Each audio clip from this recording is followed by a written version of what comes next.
I am down by the Cobb Cottage, and this is the pond that we had dug to get material out to help with the building of the actual Cobb Cottage.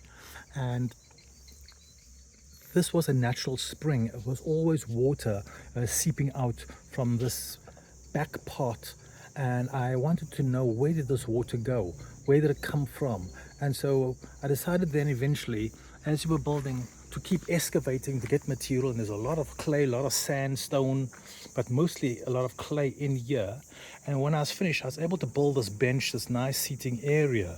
But then we had a series of earthquakes, and the pond developed some cracks, and then also my engineering was not necessarily the strongest and the smartest. And so with some of these shakes, this particular corner over here ended up creating a leak. And back over here used to be a hill, and this particular area was one big continuation of that hill, came all the way down to here. And behind the hill there was also another seepage, so I've been excavating that, and the runoff coming down from other properties and a parking area and a landing area. There was quite a bit of water that would come down this channel, and very, very fast, and had been eroding, and it actually ended up making some major erosion fairly well down slope.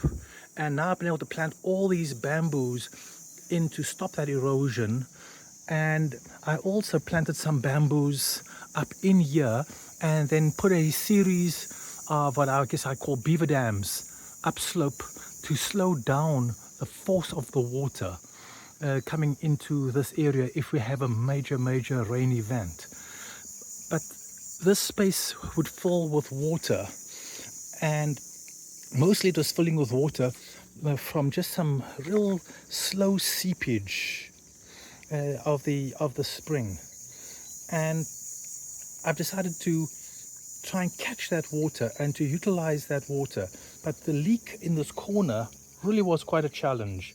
So what I ended up doing is I realized that this rock wall is porous, so I'm allowing the two sides to equalize, and I'm trying to see if I can now retain the water by building, excavating the hill out and taking out a lot of the clay that was below this little hill and transferring it to the front end of this wall. And now I'm trying to see if I can bring up the water level and retain the water, forcing the water into the pond.